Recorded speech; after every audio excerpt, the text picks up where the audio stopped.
It was 6 days before Christmas when I realized the town felt different. Not in a way you could easily explain, but in a way you could feel if you paid attention. Snow had been falling steadily, covering everything in a soft white layer that usually made people calmer. Streets looked cleaner, sounds were muted, even arguments felt quieter. Christmas lights were everywhere. Houses glowed warmly against the cold. Store windows were dressed up with decorations that promised comfort and joy. The radio reminded everyone how close Christmas was, playing the same cheerful songs again and again, but beneath all of it, something felt heavy.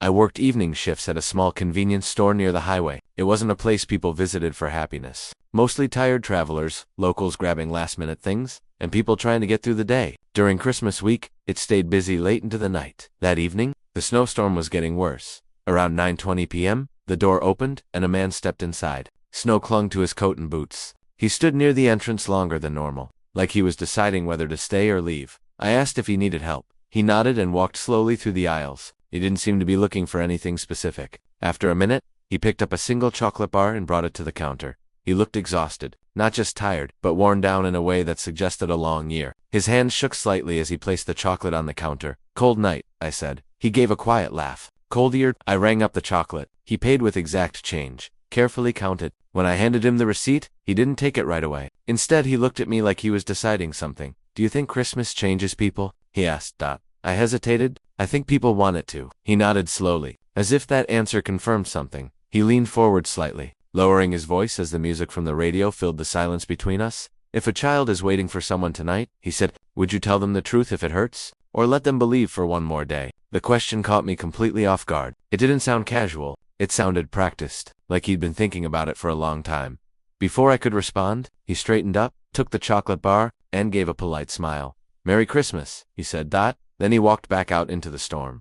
Through the window, I watched him stop under the streetlight outside. Snow fell around him as he looked across the road at the houses glowing with Christmas lights. He stood there for a long moment before turning and disappearing into the dark. I tried to forget about it, but the feeling stayed. The next morning, sirens woke the town. A car had been found abandoned on the old forest road just outside town. Engine cold, driver's door open, snow already covering the tracks. Inside were wrapped Christmas presents, neatly placed on the back seat. A small red child's coat lay folded beside them. On the floor was a stuffed reindeer. There were no signs of a struggle. The driver was missing. By midday, everyone was talking about it. Photos spread online. The police asked for information. When they released a picture of the missing man, my heart dropped. It was him. I contacted the police and told them everything. About the store, about the chocolate, about the question he asked me. They listened carefully and thanked me. Christmas Eve arrived, but the town didn't feel festive anymore. Decorations stayed up, but conversations were quieter. People smiled, but their eyes lingered longer than usual, like they were searching for reassurance. That night, I went to work anyway. The store felt colder than usual, even with the heat on. Christmas music played softly, almost out of place. Just before closing, someone knocked on the door. We were closed, but something told me to open it. A little girl stood outside. She couldn't have been more than 7 years old. Snow dusted her red coat, and she hugged a stuffed reindeer tightly against her chest. "Are you the lady who talked to my dad?" she asked. My stomach tightened. I knelt down and asked where her mom was. "She's sleeping," the girl said. "Daddy said if he didn't come back, I should come here." She handed me a folded piece of paper. The handwriting was shaky, rushed, like it had been written in a hurry. "If you're reading this, I didn't make it home in time. Please don't let her Christmas be broken. Tell her I tried. Tell her I love her more than anything." I felt my throat tighten as I looked back at the girl. She was smiling, hopeful, completely trusting. "He promised he'd be back before Christmas morning," she said. "Daddy always keeps promises."